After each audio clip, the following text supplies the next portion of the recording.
금강산 관광, 사범석의 미수의 생.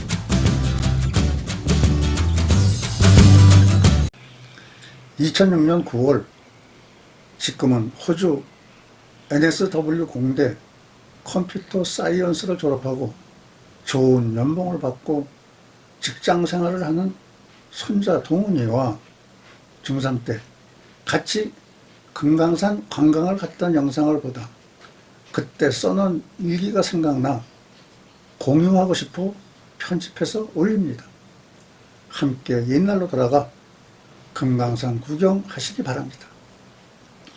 2006년 9월 17일 일요일, 중국의 시인 소동파는 고려국에 태어나서 금강산이나 실컷 구경할 수 있다면이라는 글을 남겼다는 말과 같이 옛날 중국인들까지 가보고 싶어 했던 금강산.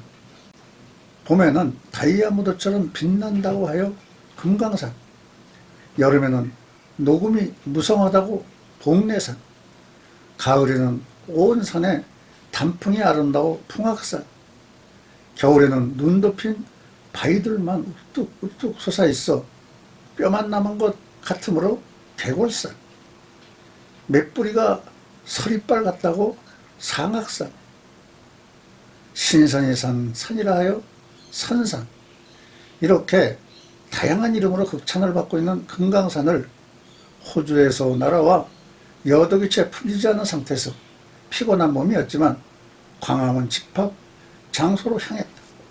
광화문에서 차에 오르니 20명의 일행이 타고 있었으며 양평을 거쳐 진부령을 넘어 고성까지 가는 시간이 4시간 걸린다는 간단한 안내가 있은 후 금강산을 향해 출발했다.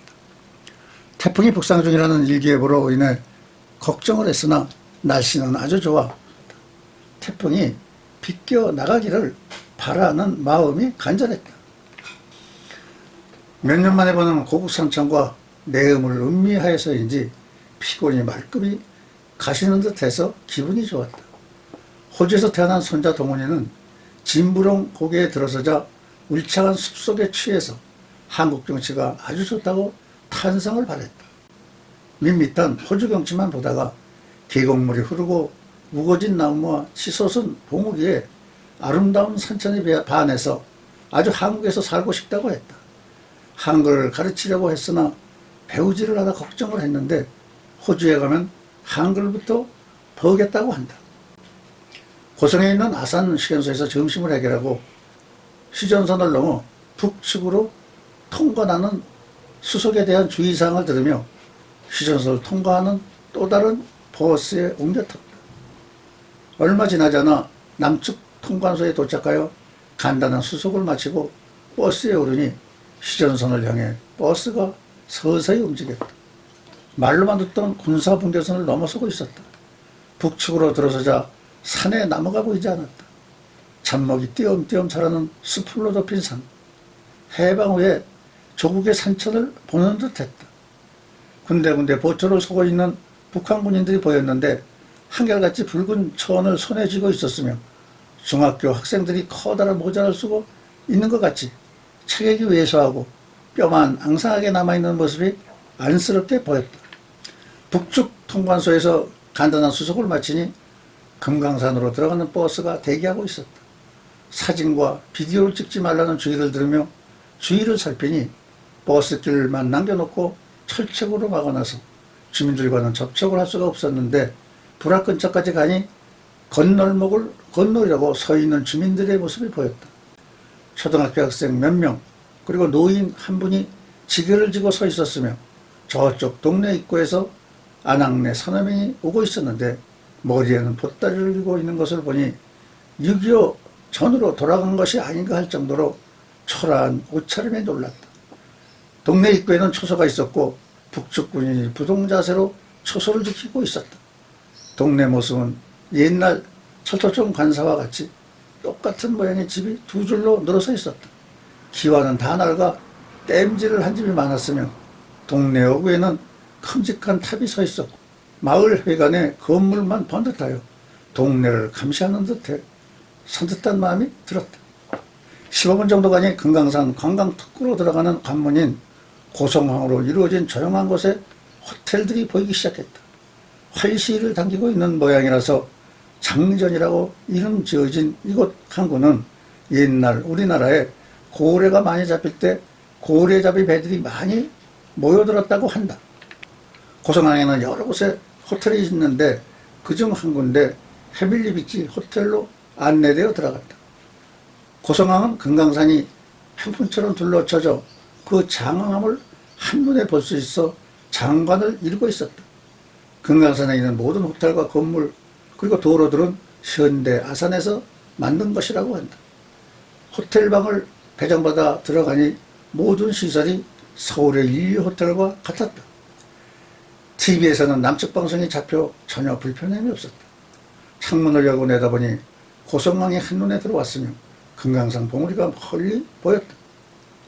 아침은 호텔에서 시간하고 점심 저녁은 각자 입맛에 따라 매식을 하게 되어 짐을 푼 후 식당에 몰려있는 온종리에 가는 버스에 올랐다. 온종리에 도착하니 많은 관광객으로 붐비고 있었다. 당일 코스로 온 사람들, 1박 2일 코스로 온 사람들, 그리고 2박 3일 코스로 온 우리 일행 등 수백 명의 남측 관광객의 모습이 눈에 들어왔다. 겹겹이 포개진 모양의 기암이 둘러싸인 온종리는 산과 바다를 끼고 있는 아름다운 곳이다. 온종리에서는 금강산 1만 2천 평이 한눈에 다 보였다. 온종리에 한꺼번에 수백 명이 들어가 식사할 수 있는 식당이 여러 군데 있으며 쇼핑센터 등 필요한 모든 물건을 살 수 있는 시설이 아주 잘 되어 있었다. 저녁에 북측 연예인들이 출연하는 공연이 있다고 해서 예매를 해 놓았으므로 저녁을 토종 된장국으로 마치고 공연 시간에 맞춰 들어갔다. 휘파람 등 북측 선전을 위한 노래를 몇 곡 부르더니 흘러간 남측의 가요들을 불러줘 잠시나마 즐거운 한때를 보낼 수 있었다. 호텔에 돌아오니 10시가 다 되어 내일 산행을 위해 샤워를 마치고 잠자리에 들었다.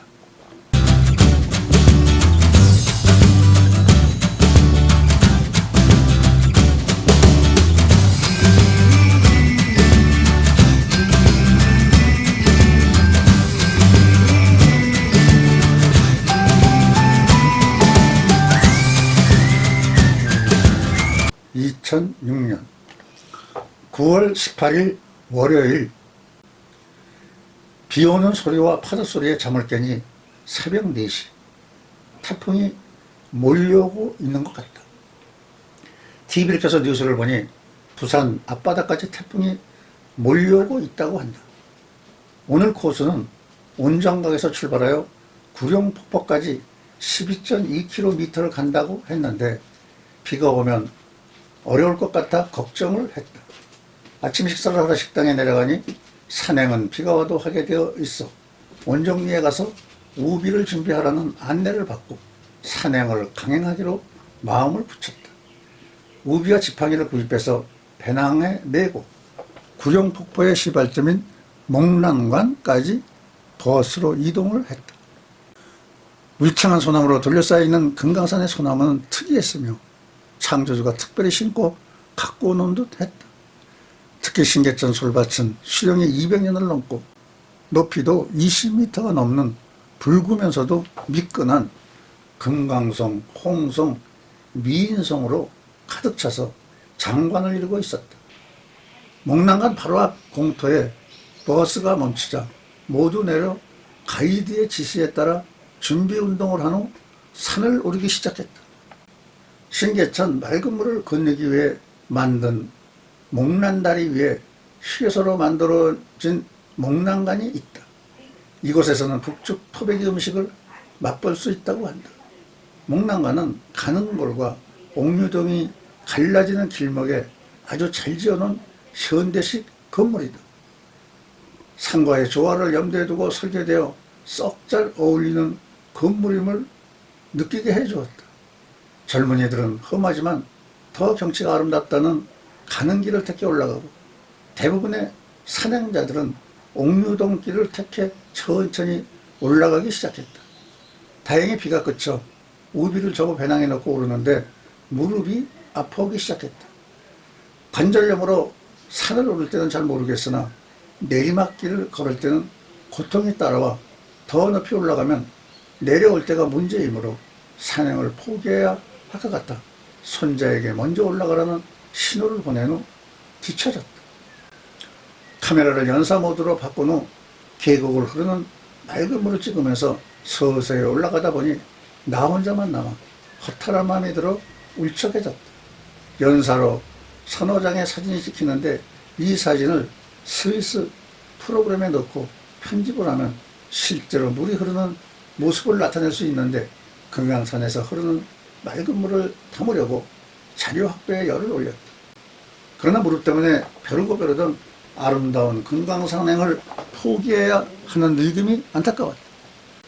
금강산 물은 세계에서 제일 맑은 물일 것이라는 생각을 했다.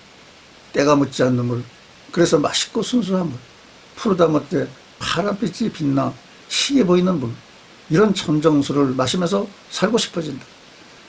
가는 길 곳곳에 서 있는 김일성과 김정일 비망록을 새겨놓은 비망록 비석이 눈에 거슬렸으나 이들을 신격화해서 받들게 한 독재자의 솜씨는 대단하다고 느꼈다. 이 비석에는 남녀 간시원이 배치되어 비석주의를 깨끗하게 관리하면서 산행자들을 감시하고 있는 것 같았다.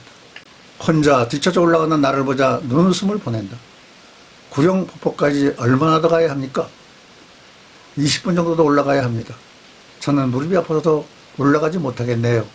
이렇게 시작해서 많은 얘기를 나눴다. 체류비자 대신 목에 걸고 다녀야 하는 인적사항이 기재된 목걸이를 들여다본 감시원은 호주에서 온 것을 알고 난 후 특별한 관심을 표명하면서 질문을 해왔다. 호주는 어떤 나라이며 현재 교민의 동태와 생활에 대해 자세히 물어왔다. 특히 미사일 발사를 자랑하면서 호주 사람들은 어떻게 생각하고 있느냐고 물어볼 때는 긴장이 되어 칭찬하는 쪽으로 대답을 했더니 신이 나서 그렇죠. 작은 나라에서 큰일을 해낸 김정일 위원장님의 위대한 공로를 우리들은 가슴 뿌듯하게 여기고 있죠. 라고 미사일을 발사한 업적을 높이 찬양하고 있었다. 직업이 뭐냐고 물어 은퇴해서 글을 좀 쓰고 있다고 했더니 여자 감시원이 반색을 하면서 자기도 문학을 한다며 연락처를 알고 싶다고 해요. 마침 가지고 있던 명함을 주니 고이 간직을 했다. 현재 북측 사람들의 생활에 대해 질문을 하니 좀 어렵다고 솔직한 고백을 해오면서 주체사상 확립과 홀로서기를 이룰 때까지는 인민들이 참아야 할 의무라면서 지금의 고통은 미래의 위대한 꿈을 위해 참을 수 있다고 한다. 산골짜기 변덕스러운 날씨는 빗방울이 떨어지면서 추워지기 시작했다. 얇은 옷을 입은 여자 감시원이 추워서 움츠리고 있는 모습을 보고 배낭 속에 있는 우비를 입혀주고 싶은 생각이 들었지만 오히려 오해를 할까봐 인사를 하고 산을 내려왔다. 내려오는 도중 산 초입에 비석을 감시하고 있던 남녀 감시원이 올라오고 있었다. 산행을 포기했냐고 하면서 앉아서 얘기나 하자고 말을 걸어왔다. 역시 똑같은 질문을 해왔으며 김정일 위원장의 자랑뿐으로 사상교육이 철저해서 자기들의 의도대로 조종하는 독재자들의 솜씨가 놀라웠다. 자기들은 온종일 불하게 살고 있으며 그곳의 대부분의 주민들은 관광사업에 종사하면서 월급을 받고 있다고 한다. 헤어질 때 같이 있는 여성동무의 점심값을 좀 달라고 해서 한국 돈을 내밀었더니 미국 달러만 쓸 수 있다는 것이다. 준비한 돈이 없어 호주 달러를 주니 안 된다고 하며 아래 내려가면 세계 지폐를 모으고 있는 운전기사 동무가 있으니 그 사람에게 주라고 권해왔다. 그 운전기사가 우리 일행을 태우고 다니던 기사라는 것을 알게 되어 나중에 만나 호주불 20달러를 주니 고맙다고 만날 때마다 인사를 해왔다. 그때 안내를 해주었던 안내양이 시드니 교민 노인들을 위해 만들어 운영하고 있는 카페까지 가입해서 가끔 들려주고 있다. 카페에서의 만남이지만 그 인연이 이어지는 사이버의 위력을 다시 실감하게 해준다. 내려오는 길이 옥류담에서 흐르는 냇물을 끼고 오게 되어 있어 주변을 둘러싼 수림의 검푸름과 대조적으로 눈부시게 하얀 바위들이 더욱 돋보였다.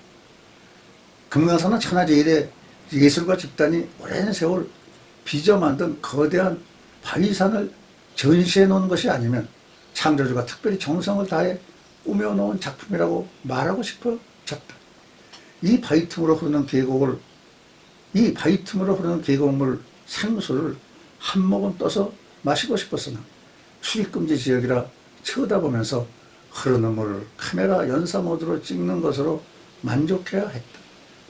어느 명문가가 금강산을 보고 명소마다 환상이고 봉우리마다의 절경이지만 옥류동은 가장 빼어난 아름다움으로 사진작가나 화가는 구도를 잡기를 힘들어하며 시인은 시상이 떠오르지 않아 고심하는 곳이라고까지 극찬했던 그를 생각했다.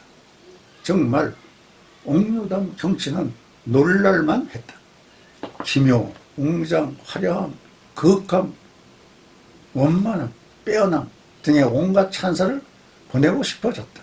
목랑관 앞에 만들어진 가설 휴게소에 앉아 꼬치구이를 사서 먹으며 기다리고 있으니 구룡 폭포까지 올라갔던 손자 동훈이가 벌건 얼굴로 내려왔다.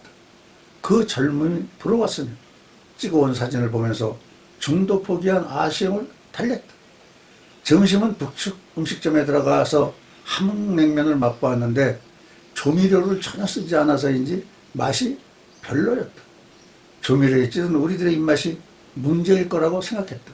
북쪽에는 조미료가 처음부터 없었다고 했다. 오후에는 온천욕으로 휴식을 취하다가 오후 4시부터 시작하는 고개단 공연을 보았다. 영웅 칭호를 받는 단원들을 소개하면서 시작한 공연은 우리가 흔히 말하던 공마단의 수준이 아니었다. 한 차원이 높은 인간의 한계를 넘은 묘기의 감탄을 연발하면서 보낸 시간이었다. 몇 년 전 중국에 갔을 때 보았던 고개단은 비교가 되지 않았으며 세계 제일이라고 자칭하는 말이 과장이 아니라고 극찬을 하고 싶어졌다. 여기서 영웅칭호를 받는 단어는 평양에서 벤츠를 굴리고 다니는 특대호를 받는다고 하며 북측에서 외화벌이 일꾼 중 첫째로 꼽고 있다고 한다. 2006년 9월 19일 화요일, 오늘은 태길에서 관광을 하는 날이다. 제1코스는 비로봉 산행이고 제2코스는 해금강과 3일포 관광이다. 어제 구룡폭포 산행으로 지친 몸이라 제1코스인 해금강 3일포 코스를 택했다. 금강산의 절경을 빚어낸 조물주의 솜씨는 바다로까지 이어져 해금강을 이루어놨다. 해금강은 3일포에서부터 남쪽으로 영랑호와 화진포까지, 북쪽으로는 금랑굴과 총석정 일대를 포함한다고 한다. 해금강은 비무장지대에 있어 군용차의 안내를 받으며 들판을 지나 해변가로 나갔다. 군인들이 보초를 서고 있었고 멀리 보이는 누렇게 익은 벼가 남측과 공동으로 모내기를 해서 가꾼돈이라고 소개를 해줬으며 매년 식목을 함께해서 푸른 산을 만들어가고 있다고 했다. 동해안에 위치한 해금강은 해만 불상, 입석을 거쳐 남강하고 대봉성까지 뻗은 해안을 말하는데 지금은 그중 일부만 개방한 상태이다. 곳곳에 포대가 있어서 사진 촬영을 할 때 포대가 찍히지 않도록 해야 한다고 주의를 주었다. 푸른 소나무와 깨끗한 모래사장과 창파가 한데 어울려 해안 일대 펼쳐놓은 경치는 시드니의 해안선을 무색하게 해주었다. 어제 올라갔던 태풍의 여파로 인해 파도가 크게 치고 있어 창파에 묻힌 바닷가의 풍경 앞에서 넋을 잃고 말았다. 비디오로 경치를 잡는데 열정하다 보니 포대를 촬영했는지 감시원이 다가와 방금 찍은 비디오를 보자고 한다. 장면을 보여주니 포대가 찍혔다고 지우라며 비디오를 되돌려주면서 오늘처럼 파도가 크게 치는 경우는 좀처럼 볼 수 없는데 이런 경치를 보게 된 것이 행운이라고 한마디 거둔다. 10m 이상의 파도가 계속 몰려와 바위를 치고 부서지는 모습은 대단했다.